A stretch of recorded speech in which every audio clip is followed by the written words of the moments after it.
Scott, former Kentucky State Representative, and you're joining me today on State Watch Nights.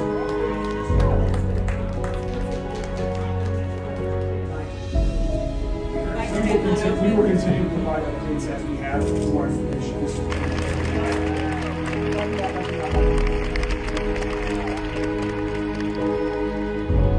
Kentucky State Representative, and you're joining me today on State Watch Nights.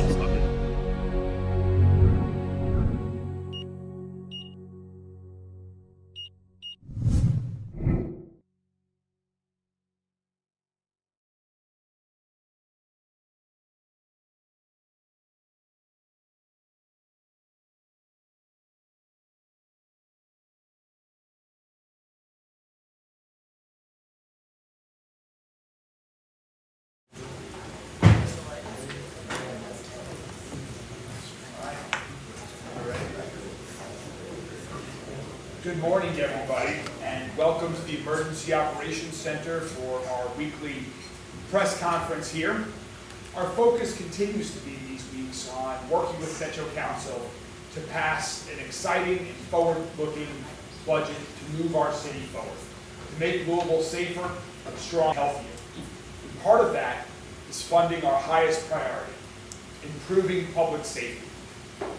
Improving public safety is the foundation for everything else that we do at Louisville Metro Government. Every person in Louisville should be safe and feel safe in every neighborhood of our community. And we're seeing incredibly positive momentum towards a safer and stronger Louisville. This year alone, compared to last year, shootings and homicides are both down approximately 30% compared to last year. Programs like our Crisis Call Deflection Program have been an amazing success that, along with the work LMPD and others are doing, are contributing towards this positive trend. We're collaborating with local, state, and federal partners to crack down on drug trafficking, on copper wire theft, to go after the most violent crime offenders in our community. And no matter what goes on outside of Louisville Metro government, we've been moving forward with needed reforms and improvement at LMPD. Chief Humphrey and his team are leading that effort every day, improving their training, improving the policies, the culture, the recruiting, and the transparency are all the focus of Chief Humphrey and the executive team at LMPD. But our progress in all of these areas needs to continue. We need to continue to do even more, to continue these positive trends, accelerate them, and make our city even safer. Our goal is to make LMPD the most trusted, transparent, best trained police department in the entire country.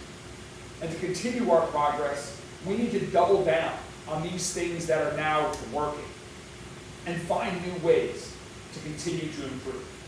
And that's exactly what we're proposing to do in my proposed budget to the Metro Council.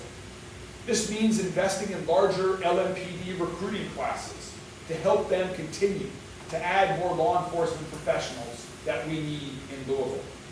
New, like license plate readers and more cameras around the city to help prevent crime from happening in the first place and to apprehend those individuals who have committed crimes. And the new emergency drone response program that I highlighted last week will support the work of all of our first responders, LMPD, the fire department, and more. We want LMPD to be the police department that every prospective officer in this region wants to be a part of. Our Summit Wellness Center is the envy of police departments and first responders nationwide. They're coming to look at this facility week after week. National media has been focusing on this innovative program and facility that we have. We want to keep it that way and strengthen it. And we want to continue to invest in a world-class LMPD headquarters where more of LMPD officers and colleagues can be together to work together in one unified location. And we want that to happen, and it will happen, right down the street from where we are in downtown Louisville. We're excited that the chief and others on his team are going to be moving in by the end of this summer, the first phase of work on the LMPD headquarters, And we need to continue to make investments in that building to continue that progress. To speak more about that project and about the investments that we're proposing to make in LMPD in our proposed budget to Louisville Metro Council, let me welcome Chief Paul Humphrey. Chief? Thank you, Mr. Mayor. And our job as leadership is to invest in people who take care of people. We don't do the direct work, so we have to support the men and women of LMPD and all the other public safety entities in metro government to be able to do that work and do it well. So when we're talking about that, that requires investment, that requires budget, that requires foresight into what is the next innovation of how we can support doing this job to the best of our ability. So when you think about something like the Summit Wellness Center, if you look in 2023, we had about 2,700 missed days of work due to work-related injuries or illness. In 24, that went down to just over 700. When we're talking about a shortage of manpower, to return almost 2,000 work days to the street, that is very, very important. When you look at the ability of officers to understand that their workplace cares about them, that they are investing in them, making sure that they are healthy physically and mentally, making sure that they have the tools and the support to do their job really, really well, it becomes a place that people want to be. You think about our headquarters. Prior to moving out of 633 West Jefferson, I believe that building was condemned for probably more than a decade. It was a horrible environment to work in. Since then, there's been a hodgepodge of places that we've worked, not creating a cohesive culture, not creating an area or a space that we can own and be proud of.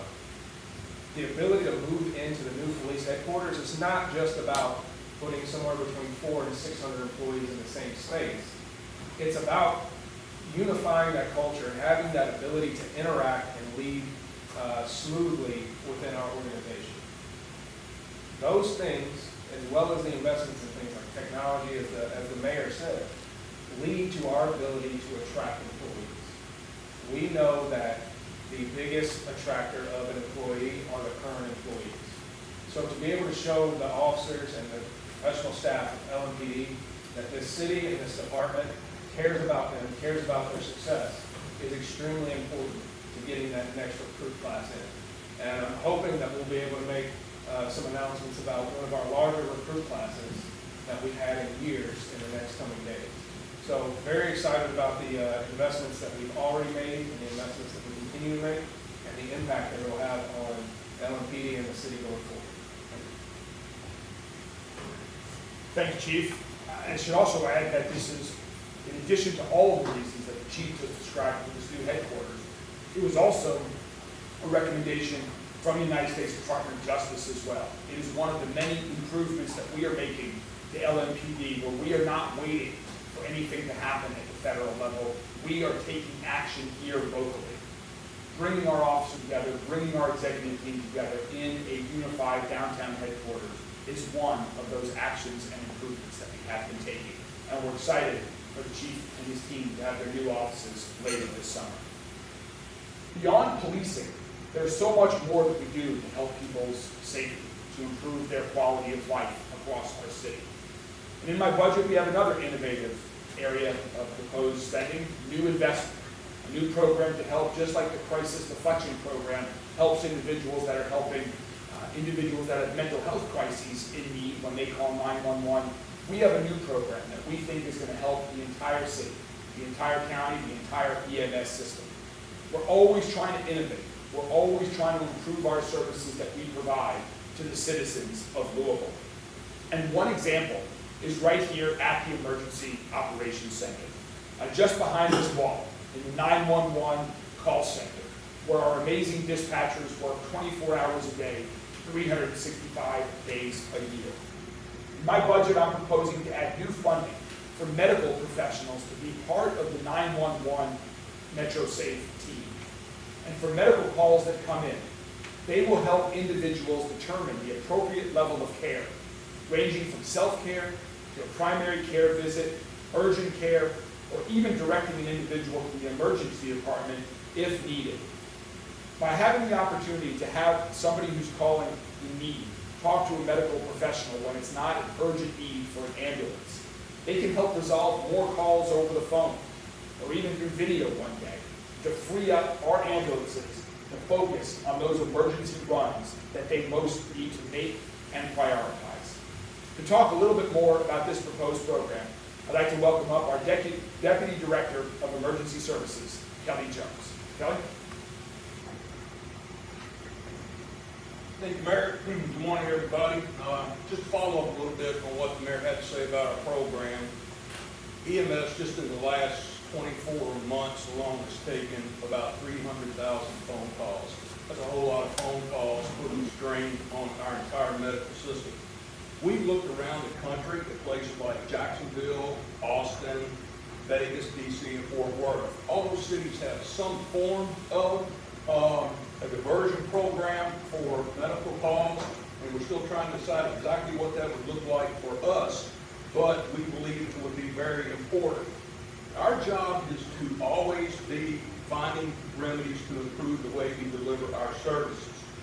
It includes finding ways to take pressure off of ambulances, off of EMS, off of emergency rooms around our county, because sometimes those services are just not needed for a particular type run. As a for instance, sometimes we'll have someone call, yes, they did sprain their ankle, but do we want to tie up an ambulance for that run to take someone to a medical facility? Do we want those folks to incur expenses for simply getting that transport? Do we want to put that on an ER facility? I think a lot of times we don't. And we'd be better served if we could say, can you get a friend? Can you get a family member? Can you get someone else to help you take care of this? And that's one of the goals. The triage program is going to aim to improve the call handling by having medical professionals assess those calls as they come in. I think it's still up in the air for us as exactly who. It could be physician's assistants, it could be nurses, it could be paramedics. We're trying to decide exactly who we would want in the 911 center taking those calls, and it may start out looking a little different than it ends up looking for us, but we just haven't got solid on exactly how, but we know that it is a much needed improvement and will help. Again, there are just urgent calls that need to be made, and when you think of the word emergency medical services, it should be exactly that. It should be an emergency. When you see ambulances, they should be delivering emergency medicine that's needed at the proper time. Again, it'll help our ambulance demand a lot of times, and I'd like to shout out to those folks at EMS for the hard work and the long hours they put in every day of the year, along with our dispatchers, who both of those groups sometimes I don't think get the credit they deserve from the public just because they're not seen as much. But we believe overall that it'll offer us better patient care, less strain on our healthcare system, and I think it'll be innovative, and Louisville will be a leader in one of these type programs, and we're glad that the mayor's given us the opportunity, and we hope that's something that makes it in the budget. So thank you guys very much. Thanks, Kelly. I'd now like to welcome 3 young men who have undertaken really some heroic work in the public safety area as well, and recognize them. Let me introduce you to Jacob Cruz, Abraham Cruz, and Kene Valdez. Last month, a car ended up in the water in the Ohio River near the Greenwood boat ramp. Arriving first responders made it to the scene just a few minutes after the call came in. But these 3, who were fishing nearby, had already jumped into action. They jumped into the river, swam to the vehicle, and helped get the driver out of their car. They also helped secure a rope to the vehicle and a nearby tree to keep it from floating away, all with the help of additional bystanders. These 3 young men did not hesitate to act. They didn't hesitate to help a person in need. They saved a life. So on behalf of the city of Louisville, I want to recognize each of you with a Distinguished Citizen Proclamation to thank you for all of the work that you do. So Abraham, would you like to say a few words, and then give you all the promise, please? Well, first want to say thank you so much for everything and all the attention we got, because we really didn't think it was going to be this big, and we're really, really thankful for everything that's been going on to happen. And I'm glad to meet you, and glad to have everyone here giving us this attention and forcing everything. Really didn't think it was going to be this big. And if we ever happens, we'll do it again. Thank you so much.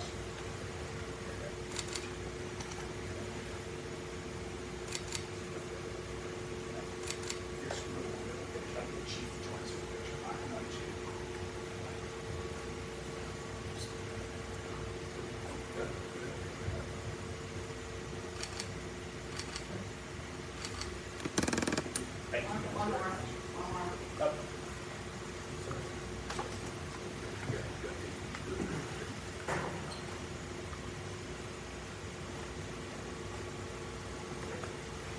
Thank you all so much. Thank you all very much. And when the time comes, I know you're still young, but when the time comes, guys, when you're looking for a career, you've shown us what you can do. Please consider one of our amazing Louisville first responding teams. Police, fire, EMS, dispatchers, we'd all be lucky to have you, and you all will be an inspiration, we hope, to other young folks around the entire city who we hope also join you in your path. Thank you all very much.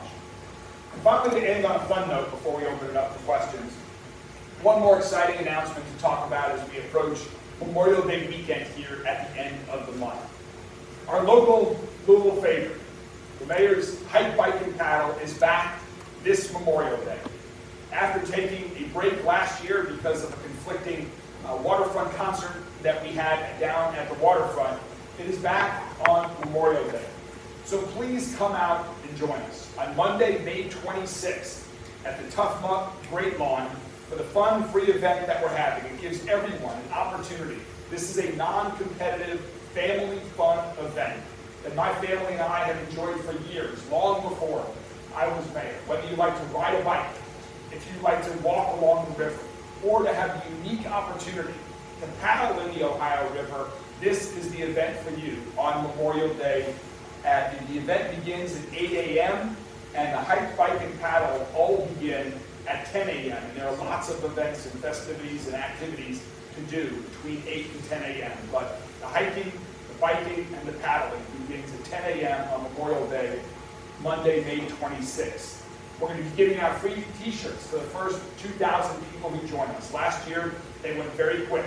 So if you're interested in a t-shirt, come a little bit early. We're very excited to have this, what is now becoming a really well-regarded annual event in our community on Memorial Day.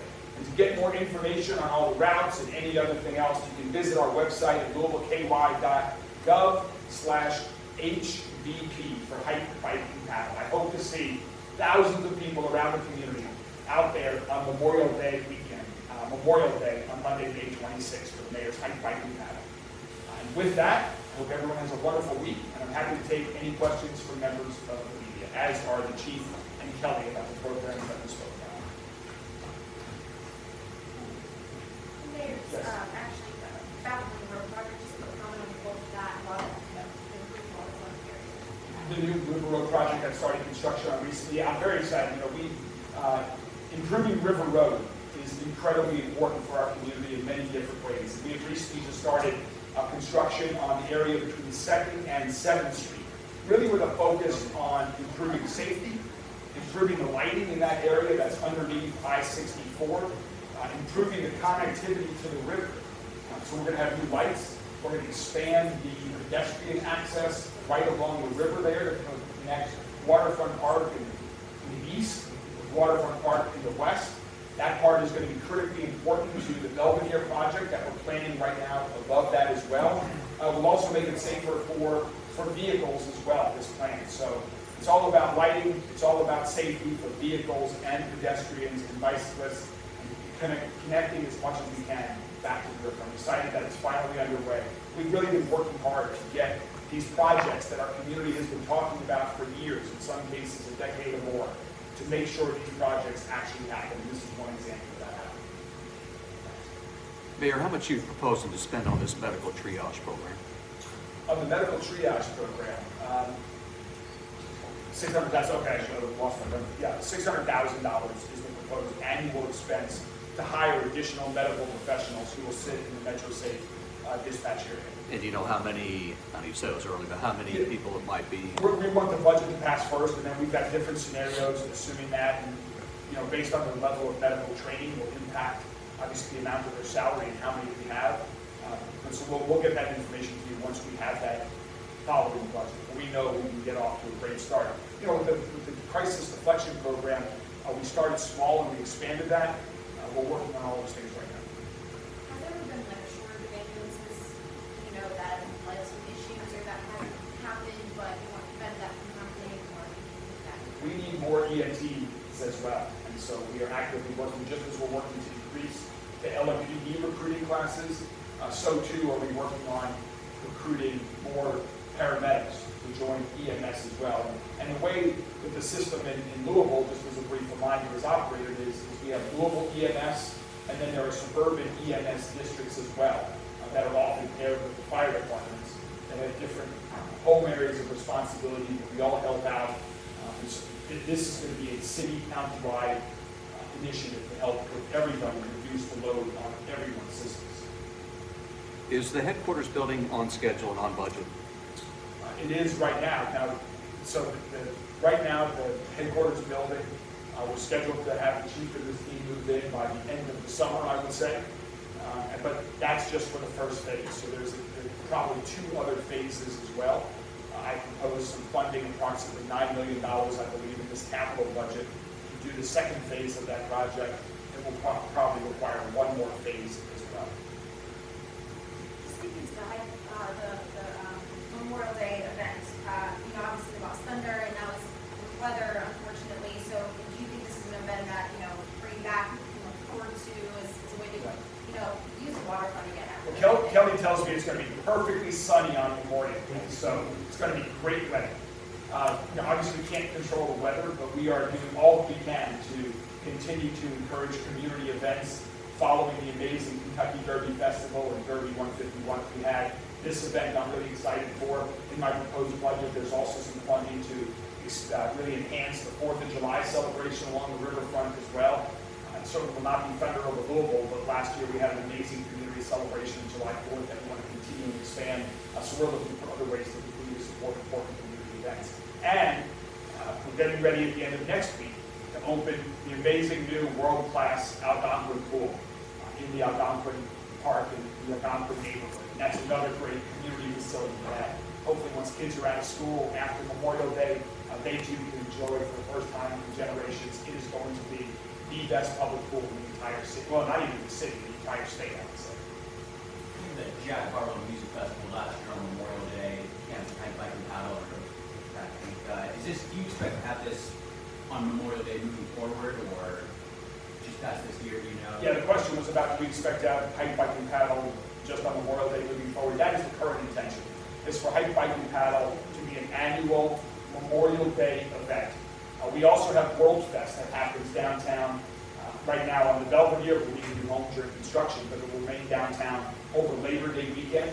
And so our intention moving forward is to have hike, bike, and paddle every Memorial Day, and for us to have World Fest over Labor Day weekend.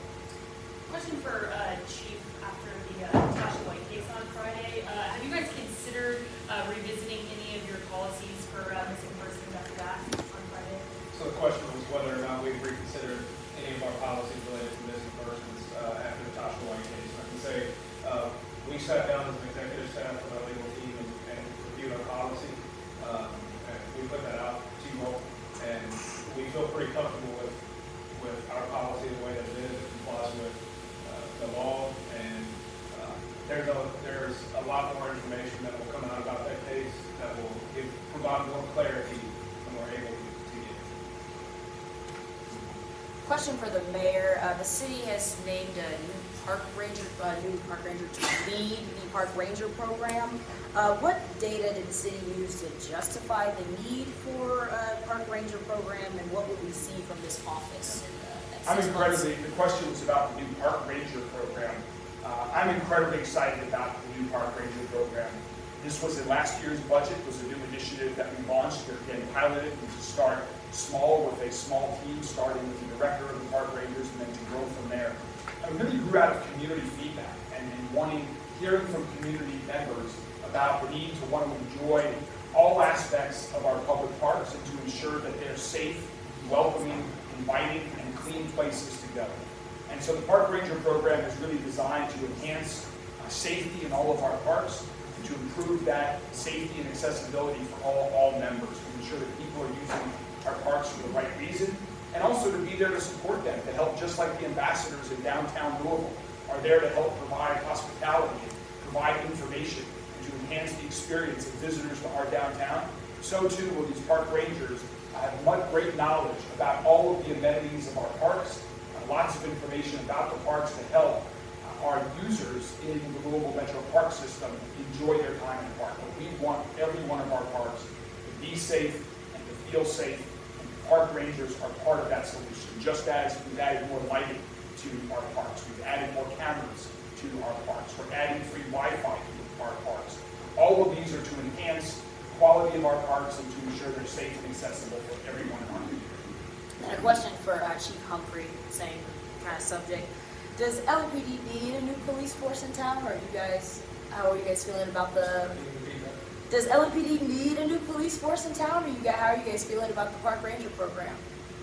I'm excited about the Park Ranger program. I mean, I'm never going to turn down help. So any capacity that we can get more assets to aid with public safety, we're going to support that 100%.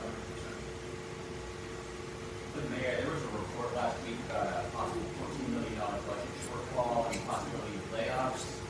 Is that something you all are considering in the budget process? The question was that last week there was a report of possible shortfall and possible layoffs. There was no news last week. In my budget speech, when I presented my budget to the Louisville Metro Council, I proudly talked about the fact that this year we are projected to have a nearly $50 million surplus for Louisville Metro government. At the same time, a lot of that is because of one-time revenue sources. So for example, in the 10 years before I was mayor, 10 years cumulatively, the city earned several $1 million in what's called interest income, the cash that they have and how it's invested. In the 2 years since I've been mayor, we've earned over $40 million in interest income. That's $40 million of one-time earnings that we can invest in our parks, in public safety, in our libraries, in our emergency response, in our fire department, and the list goes on and on and on. If you look at an operating perspective, so how many annual revenues you take in, excluding those one-time expenses, we still have an operating deficit. That has been there long before I was mayor. And my goal as mayor is to get our city into an operating surplus perspective so that year over year, we don't have to rely on one-time new sources of revenue to be in a stronger financial position when my term as mayor concludes than when it began. And so each year, just as I have as mayor, I've looked to eliminate what I call the least necessary spending of Metro government. In an organized this large, there are certainly areas of our government that no longer support our biggest priorities that we're working on every single day, we're talking about every day. And so there are many ways to eliminate our least necessary spending. It can be third-party contracts. It can be eliminating funded vacancies. There also might be some positions in Metro government that no longer further the priorities or that we can operate in a more efficient way. So this is not news. I spoke about this in my budget speech. We did a very similar approach last year, and we will continue to do this as long as I'm mayor, to have the most efficient and effective government that provides services to our residents at the highest level. Another question for Chief regarding the Tasha White case. Family, after you all released a statement on Friday, it still felt kind of frustrated and kind of like more wasn't done, quick enough. What's your response to the family in that regard? feel really badly for any family that's lost a loved one regardless of circumstances. We operated based on the information that we were provided by various sources, including the family. And from what I can tell at this point, the information that we provided was acted on appropriately. Had we had information that was discovered after the fact, that may have changed things, but we can't act on things that we haven't been told or been made aware of by other parties. We exhausted the extent of what we could legally do. I know there might be some misunderstanding about why didn't we search the house, why didn't we track the phone. She was an adult. If my sister calls you and says that I'm missing, I still have rights. You can't just get a search warrant for my phone or my house because my sister says I'm missing. And so that was the circumstance we were in, and we're not given any information that would allow us legally to be any more intrusive into our rights. So is it like, you all said in your statement, there wasn't really a sign of struggle outside the home with it? Did that kind of play into the fact of we can't go inside the house because we don't see anything else? Correct. So there was no information that was provided by those who reported, and there was no physical signs that there were any type of struggle or any imminent danger to her at that moment that we could have acted on and gone to a judge and said, hey, we think we need to take this next further step. And what's your response to the family that Grace played a role in this? What's that? What's your response to the family that they were saying that Grace potentially played a role in this? As far as race playing a role in this? No. They didn't. All right, thank you guys. Appreciate it. Thank y'all very much.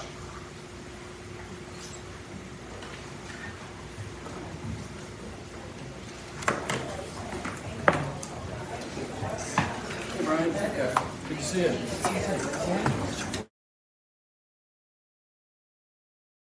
Through every note, every performance, the arts connect us. The arts connect us through joy and through awe, bridging cultures and generations.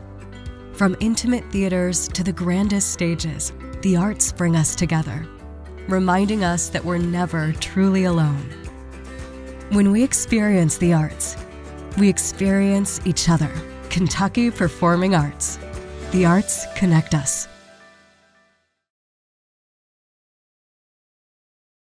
If you do nothing else. If you do nothing else. If you do nothing else. If you do nothing else. If you do nothing else. If you do nothing else. If you do nothing else.